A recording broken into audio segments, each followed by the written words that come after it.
If you have seen my previous videos on Nintendo Switch controllers, you'll know that the third-party controllers these days are pretty cool.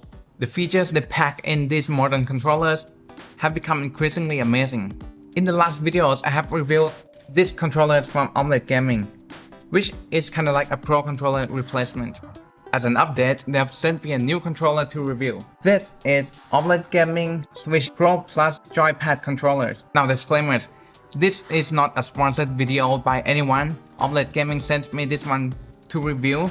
They had no say in my opinions in this video, and they'll have the access to see this video the same time as you guys. With that out the way, let's see what's in the box. First thing you'll see inside the box is this card right here to claim your warranty, and the controller itself. We'll have a look at this later. Another thing inside the box is a split USB-A to USB-C cable. Now I haven't seen any other company do this. They usually include two different cables. This one's pretty cool because you can just plug this one cable into one power brick, and then you can be charging two controllers at the same time. Not that I have to do that often because I usually charge my controllers with my Nintendo Switch anyway.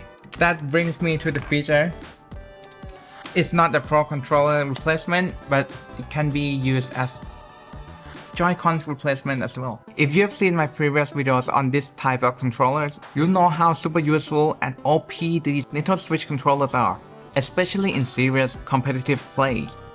Now why not use Joy-Cons, right? Everybody has one of those, two of those at least. Now the issues I have with the Joy-Cons are the durability over time, the lack of comfort, and of course, Joy-Con grip. Fortunately, third-party manufacturers these days offer some solutions to help us solve these issues, as I have reviewed right here, and then some, with the features such as programmable buttons, motion control, haptic feedback, and works in any mode, handheld, tabletop, or TV mode, and most importantly, LED. So if you're tired of dealing with Joy-Con problems, maybe you want to give some of this a go.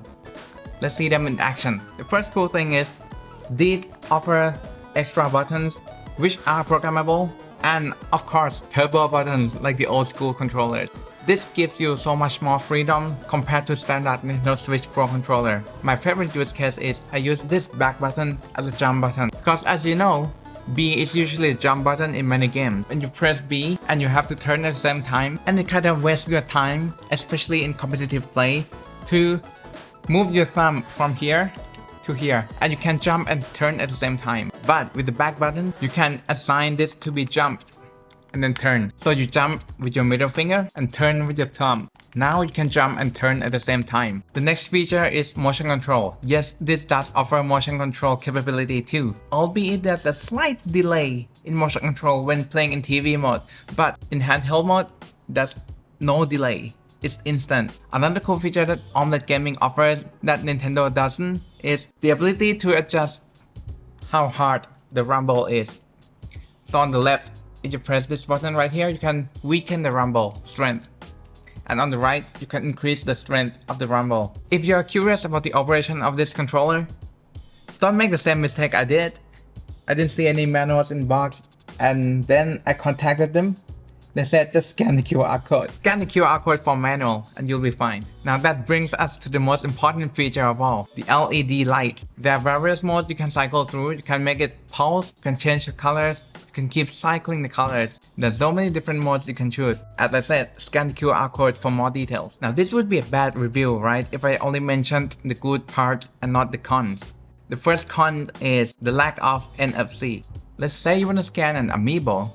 You can't with this one. I don't think it's a big problem because anyone who owns a Switch owns a pair of Joy-Cons which has NFC for amiibo scanning. The next con, I might be nitpicking here, but although it's nice to have large chunky grip to hold on to, for some games when you play mostly with the D-pad like some old school games, now it's kinda uncomfortable to hold when using a D-pad because my ring finger and pinky finger has nothing to hold on to. Now when you're playing games like old school games or Tetris 99, when you're mainly using a D-pad, right?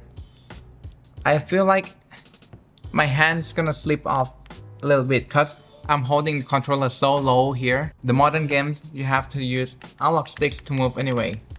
And you have fuller grip when you hold it that way. Overall, it's such a small list of cons compared to what you get much more than Pro Controller. You have the flexibility to go handheld mode or TV mode. Motion control, you still get that. Extra buttons, LED, and the large chunky grip and analog sticks for a longer play session. I find that previous controller that they sent me much more comfortable. This is a larger grip, but it's much slimmer, so I can hold more comfortably and then access the D-pad very easily. And that's been it for this video, guys. If you have learned something new from this video or enjoyed this video, don't forget to like and subscribe, and I'll see you in the next video.